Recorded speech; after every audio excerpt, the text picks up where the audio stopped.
Итак, я заехал в Ниццу. Решил чуть-чуть отдохнуть на пляже. В целом Ницца у меня немного ассоциируется с потребляцким отношением. Каучсерфинг работает очень плохо. После порядка 150 запросов я получил только одно предложение, которое еще не окончательно остановится на выходные с пятницы до воскресенья. При этом сегодня только вторник. Я снял хостел. Но вообще мне хостелы не очень нравятся, и у меня такое депрессивное отношение к Ницце сложилось. Итак, я вчера спал на остановке, а сегодня вот остановился в хостеле. Покушал, завтрак их не стал брать, так как мне не нравится их еда. Вот тут все играют, еще чем-то занимаются. Примерно вот так вот выглядит у них лобби-бар. В комнате не хватает холодильника, что мне не очень понравилось. Зато кофе очень некачественно делают в этом хостеле. Что самое главное, бесплатно. В этом хостеле абсолютно все люди помешаны на футболе, видимо, как и в предыдущем. Вот тут даже такую таблицу ведут, какая команда в какой группе. А мне что понравилось в этом хостеле, это то, что кофе можно бесплатно наливать сколько хочешь. Тут просто кофе с молоком, капучино, шоколад, горячее молоко и сильный кофе. Мы будем брать кофе капучино.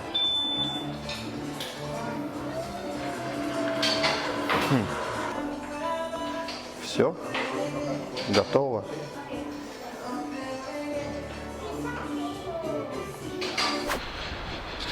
Итак, я гуляю по Ницце. Так вот все выглядит тут. Достаточно красиво. И что мне нравится, так это то, что тут односторонняя улица.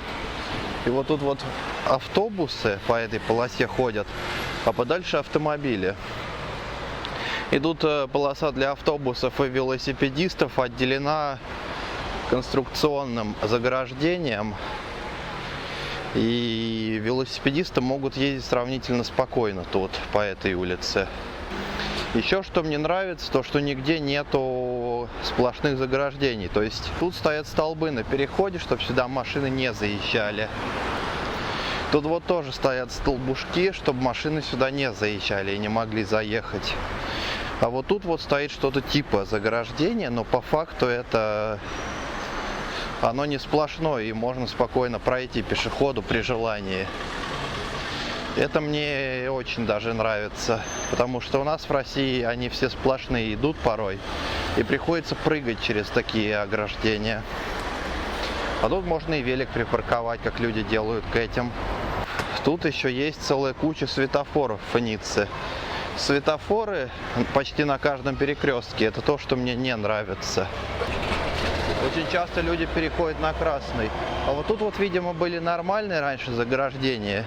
И они решили поставить зачем-то сплошные в этом месте. Вот перед остановкой. К счастью, тут небольшой интервал. Но это не очень приятно. Вот она, еще одна интересная остановка. Называется Гамбетта Данте.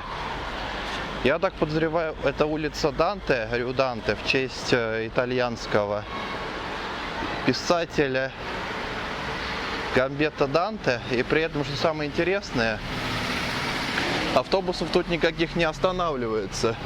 То есть вот эта вот остановка, видимо, сделана, чтобы на ней можно было поспать, если очень хочется. Поэтому спите, если очень хочется. Я, может, тоже посплю разок. Вот это вот прачечная автоматическая, 7 дней в неделю. Можно будет тоже там постираться, если у вас нет возможности. Тут вот красный горит свет. Он красный светофор, а люди переходят, им похуй. Это, я думаю, даже черта французской ментальности. Я тоже решил перейти на красный. Мне тоже пофигу.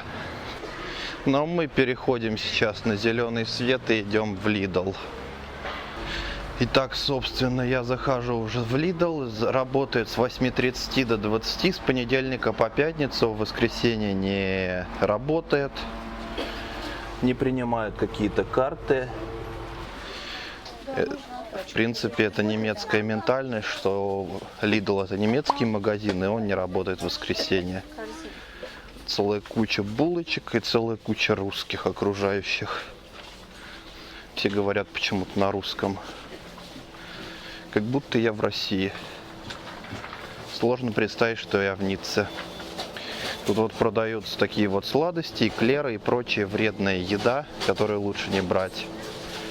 А это что такое? Врапс? Это типа, я так понимаю, роллов каких-то.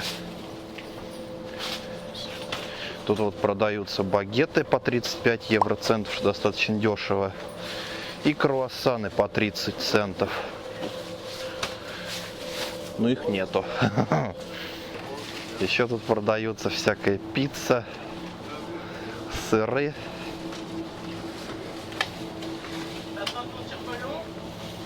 Как-то вот так вот. Цены такие, я думаю, вы можете лицезреть на видео у себя. Тут вот всякие мясные изделия, типа бекона, сосисок, еще чего-то. То, чего тоже, наверное, лучше не стоит покупать.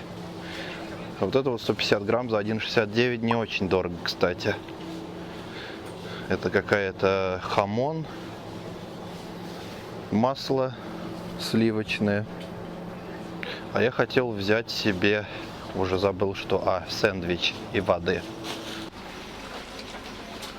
Вчера я брал вот такую вот штуку за 1,39. Тут какие-то бобы и сосиски. И под майонез где-то, который стоит, сейчас покажу сколько. И под майонез, который стоит 87 центов. Это вполне нормально. Получается чуть больше 2 евро за завтрак. Итак, собственно, сэндвичи за 79 евроцентов и еще за 79. Тут хамон у них, а тут тон-пуле. Я не знаю, что это такое, надо посмотреть. А вот такой вот помидорчики. Может быть, возьму один такой и бутылку воды на пляж, а то есть что-то хочется сильно. Итак, в этом Лидле, наверное, вот это вот за 26 евроцентов одна бутылочка, это самая дешевая вода, полторашка. Остальные тут молоко, которое долгого хранения. Я, наверное, возьму вот это вот за 26 бутылочку и нормально, можно идти на пляж. И еще тут, как назло, у кассы очень большая очередь. Я даже не знаю, что мне делать. Ладно, займу конечное место и буду стоять. Нутелла. Французы ее очень любят кушать. Итак, я решил посидеть на лавочке английской набережной. Виль-де-Низ, 16:07 в Ницце. Так вот примерно она выглядит. Так вот выглядит побережье. Там подальше аэропорт. Тут вот что мне нравится, еще велодорожки вдоль набережной проходят. И вполне комфортно кататься на велике. Итак, вот он, собственно, пляж. Ветер с моря дует. Люди принимают душ. Тут душ есть бесплатный вот такой вот. Можно политься на пляже, смыть с себя соль. И в принципе есть урна. Вон там в желтой форме, от светоотражающий мусор чуваки собирают. За что им респект. Мусор на пляже не нужен. И пляж в целом достаточно чистый, но вот уже галька не первой свежести. Но я пойду на пляж и искупаюсь в море. Тут еще одна интересная особенность. Зон де Бандеш. supervised betting, unsupervised betting. То есть та зона контролируется спасателями, что слева, а справа не контролируется. И вот тут такое предупреждение, то что неконтролируемая зона, все свои риски вы берете сами на себя. Вот так вот вниз летают самолеты над пляжем.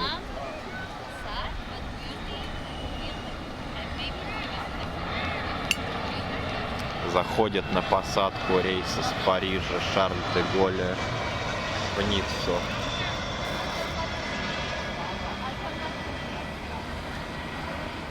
Так вот прикольно смотреть, как самолеты садятся и выруливают на посадку прямо над пляжем. Итак, смотрю аптеку. Тут, конечно же, продаются гондончики. Но меня больше всего радует то, что вот тут welcome на всех языках. Интереснее всего на русском пожаловать. То есть они не знают слова добро, пропустили и написали просто пожаловать. Всюду пожаловать, пожаловать, пожаловать, смешно.